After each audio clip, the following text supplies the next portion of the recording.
비핵화 협상 관련해서 우리는 9월에 한반도 정세가 잘 풀릴 것이다. 바로 지난주 얘기를 했는데 예. 바로 폼페이오가 이 방북을 취소했습니다. 이 친구 왜 이랍니까?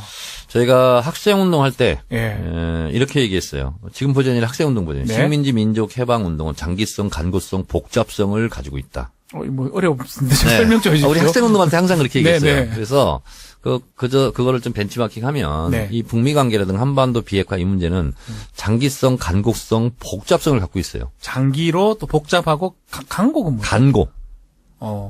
간고하다. 간고하다. 간고하다. 예. 네. 장기성, 간고성, 복잡성. 복잡성. 그래서 제가 봤을 때는 장기성은 좀 차치하더라도 네. 네. 복잡성. 이것이 지금 작용하고 있다. 이렇게 생각을 하고요. 그리고 6.12 싱가폴 북미 정상회담 앞두고 밀당 있지 않았습니까? 네. 취소, 연기 소동. 밀당 과정입니까, 지금? 저는 밀당이라고 봅니다. 그리고 정세현 통일부 장관은 이렇게 진단하죠. 이미 판이 바뀌었다. 이걸 되돌릴 수 없다. 그분 말은 다 맞아요. 김정은이든 트럼프든 되돌리기는 어렵다. 근데 어쨌든 외교도 이제 외교 전이라고 하지 않습니까?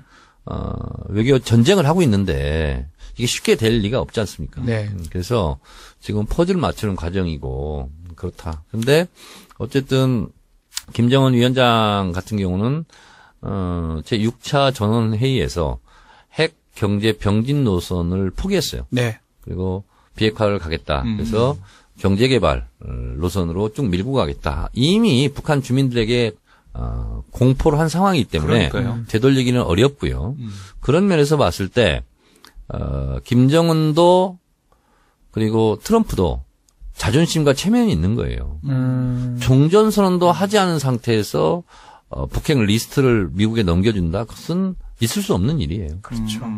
김정은 또 그럴 수밖에 없다라는 네, 거네. 그렇습니다. 네. 그러니까 최문순 지사를 제가 그 전당대회에 만났다고 했잖아요. 네네. 물어봤더니 8월 10일인가 그때 평양에 갔다 왔대요. 유소년 축구대회 때문에 네네, 갔다 열흘 왔어요. 동안 갔다 왔는데 가보니까 분위기가 정말 다르다는 거예요. 북한 분위기가. 예. 그러니까 판문점 선언 이후에 개혁 개방 그 분위기가 다 밑에까지 퍼져 있대요. 그러니까 이걸 못 돌린다는 거예요. 직접 가서 보더라도 당장 지금 전쟁에 대비하고 이런 게 아니니까. 아하. 저는 그래서 9월 정상회담 앞두고 이렇게 되는 게 문재인 대통령 띄워주는 거 아닌가. 역할론. 그러니까요. 그러니까 문재인 대통령이 김정은 위원장 만나서 다시 또 네, 해줄게. 뭐 이런 6월 거? 싱가포르 회담처럼 뭔가 만들어가는 그런 분위기가 있지 않을까. 그러니까 이제 북한은 김정일 위원장부터 이미 반쯤은 자본주의, 경제개혁 조치를 다 해놨습니다. 네. 7일 경제조치, 무슨 경제조치 해놔가지고 사실은 자본주의를 받아들일 자세, 네. 이것은 다 돼 있어요. 그래서 저는 좀 먼 얘기 같지만 베트남식 개혁 개방을 하지 않을까. 도이모이. 그래서 경제는 자본주의. 네. 그리고 정치 체제는 사회주의. 사회주의로. 예, 그래서 베트남이 그 방식을 선택했거든요. 그래서 공산당이 정치 체제를 지배하고 개혁 개방의 속도를 조절한다. 이제 북한식으로 얘기한다면 모기장식 개혁을 한다. 네. 날라리 풍 모기는 못 들어오게 한다. 그렇죠. 모기장을 튄다. 이걸로 이미 지금 가 있어요. 그래서 이걸 되돌리기가 어렵습니다. 자, 이 상황에서 한미 군사훈련을 지금 또 하겠다. 좀 아마 내년 초에 독수리훈련을부터 하겠다라는 얘기가 있는데 이것도 쇼입니까 그러면? 그러니까 이것은 씨름으로 치면 삿바 싸움 하다가 눈 한번 흘기는 거예요, 그냥. 예, 그렇게 생각하시면 되고 지금 상황에서 한미 연합 군사훈련을 재개한다 그러면 모든 게 다 깨진다는 얘기예요. 깽판 되는 거잖아요. 그렇습니다. 네. 그걸 하면 북한에서 그렇죠. 가오가 있지 가만히 있겠나. 그러니까 지금 밀당하는 것 같아요, 정말. 근데 밀당이다. 이제 트럼프와 김정은 위원장, 그러니까 트럼프가 트위터에 쓴 걸 보면 김정은 위원장을 공격하진 않거든요. 그러니까 신뢰 관계가 아직까지 남아 있는 거죠. 그래서 따뜻한 표현을 많이 쓰잖아요. 그러니까요. 다시 만나길 기대한다 그러고. 네, 그런 식으로 쓰는 걸 봐서는 모르겠습니다. 이게 11월 중간 선거에 트럼프가 어떻게 결정할지 모르겠는데, 그러니까 중국을 때리면서 이렇게 갈지, 아니면 북미 관계를 풀어서 갈지 이건 모르겠는데, 문재인 대통령이 평양에 가면 잘 풀리지 않을까. 다 풀린다. 저는 그렇게 봅니다. 근데 이제 트럼프 대통령 입장에서는 미국의 경제가 상당히 좀 호황이고 네. 평가가 좋습니다.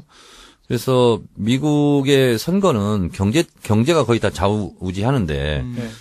지금 트럼프 대통령이 경제 정책을 실패했다고 할 만한 게 별로 없다는 거예요, 그렇죠. 지금. 근데 문제는 이제 트럼프 대통령을 공격하고 있는 언론들, 또 민주당, 의회 그런 면에서 봤을 때 중간 선거에서 이겨야 되는 거예요.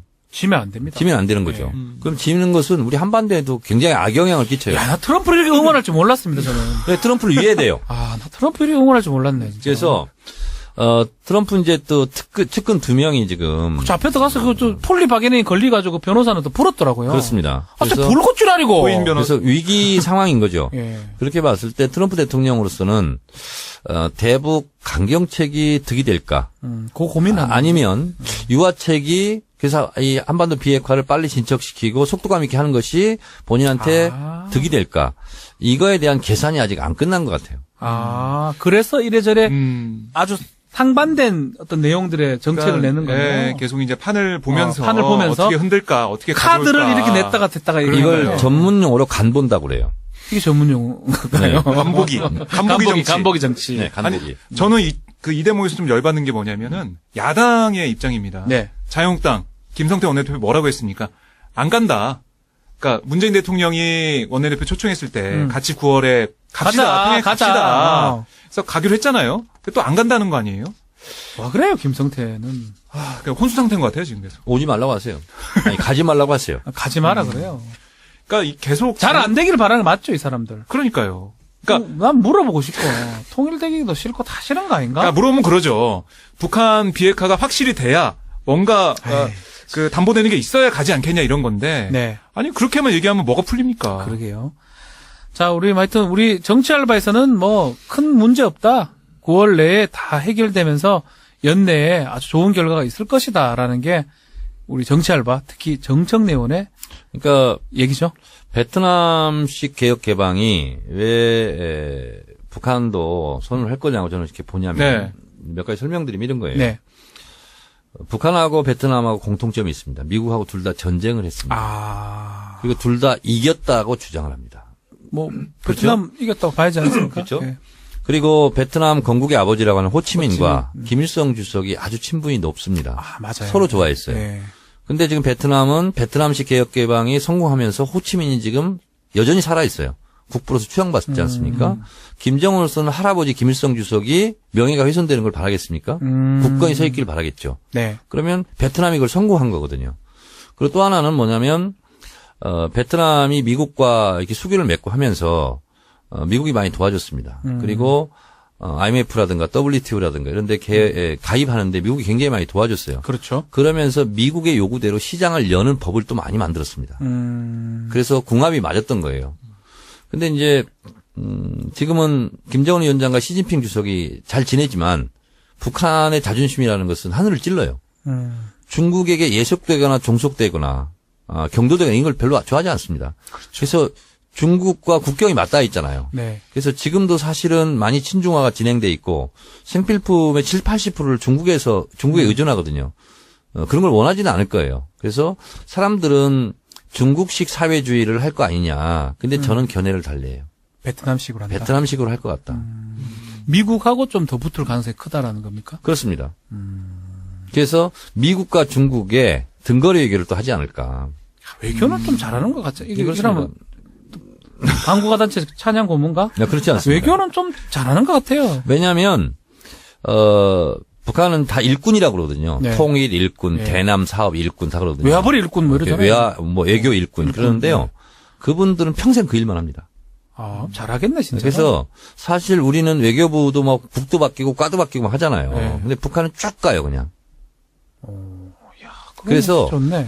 이 히스토리 논쟁을 하면 많이 밀릴 거예요 우리가. 79년도에 뭐 있었고 63년도에 뭐 있었고 이런 거 하잖아요. 그러니까. 그거 다 알겠네요. 다 알죠 그런 사람들은. 이야. 대남 사업하는 사람들은 우리 웬만한 사람보다 뉴스에 더 정통하다고 보시면 돼요. 남한 뉴스에. 다 알아요, 다 알아. 그러니까 이제 북한이 그 외교적으로 참 어떻게 보면 잘하고 있는데, 그러니까 트럼프 대통령도 만만한 사람이 아니니까 이게 북한과 미국이 부딪힐 때 어떤 일이 벌어질지 참 염려가 되는데, 그러니까 저희가 9월에 장밋빛 희망을 막 계속 얘기했잖아요. 근데 그게 좀 미뤄질 것 같아요. 어떻게 보면은 유엔 총회 때까지 갑자기 김정은 위원장이 지금 이 상황에서 미국에 가서 워싱턴 가서 트럼프 만나고 이런 일은 없을 거잖아요. 그럴 것 같아요. 그러니까 이게 조금 늦춰지는 게 전 너무 아쉽습니다. 계속 스케줄이 남북 경협도 그렇고 남북 관계도 그렇고 북미 협상이 잘 돼야 그렇죠. 풀려갈 텐데 이게 안 되는 그런 상황이라서 그게 좀 아쉽다. 아쉬워요. 예. 네. 자, 그런데 예. 저는 이제 9월 11일, 12일, 13일 그때 그렇게 말씀하셨어요? 화수목 이렇게 예. 예상을 했잖아요. 예. 근데 그 주로 넘어가면 유엔총회가 이미 열려요. 그리고 그 다음 주는 추석이에요. 그러니까요. 근데 뭐 동방 경제 포럼 러시아에서 그게 있어서 14일이나 17일이 좀 유력한 게 아니냐 이런 얘기도 있어요. 네. 사실 뭐 어떻게 보면은 정청래 의원님 말이 맞을지 아니면은 14일, 17일 그게 맞을지 모르겠지만은 근데 뭐 유엔총회가 열리면 네. 뭐 그 다음날 끝나는 게 아니기 때문에 음. 유엔총회 뭐 초반부에 전격적으로 남북 정상회담하고 김정은 위원장이 또 연설을 신청해 놨기 때문에 가고 뭐 이럴 수는 있겠죠. 그러면 진짜 또 이 반전에 들어간다. 이렇게 반전에 반전. 와, 이거 우리 진짜 저 같은 우리는 범인은 전쟁을 반대하는 반전을 위해서 반전에 대한 반전을 위해서 한반도 평화 반드시 성공해야 되죠.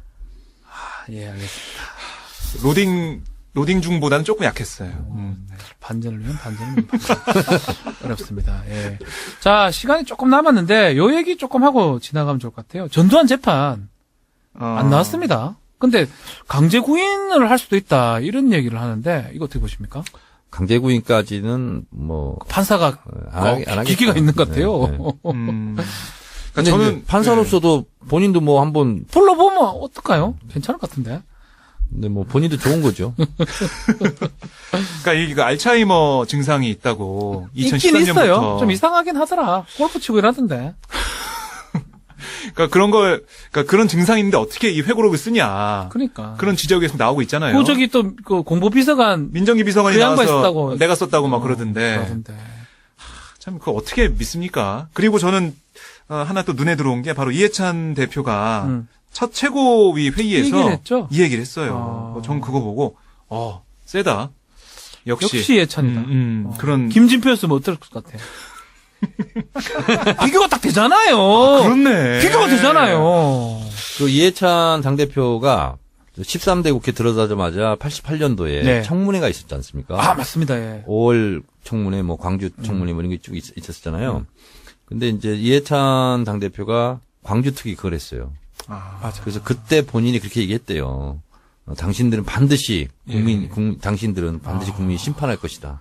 그때 반드시 제일 젊었을 때. 네, 감옥에 쳐넣을 것이다. 그랬더니 진짜로 했다는 거야 이렇게. 오, 그런 또 히스토리가 있었네요. 네. 야.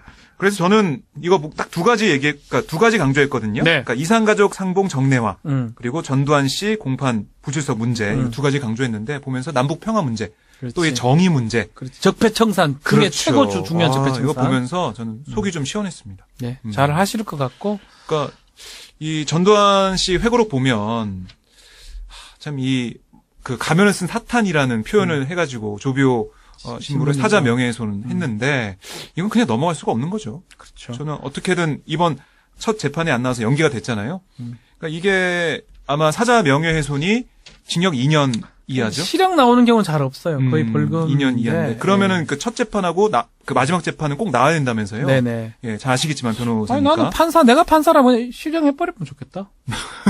못 돼! 안 나와서 안 나온다고. 구인했는데 안 나온다고. 구속시켜버리고 실형 2년.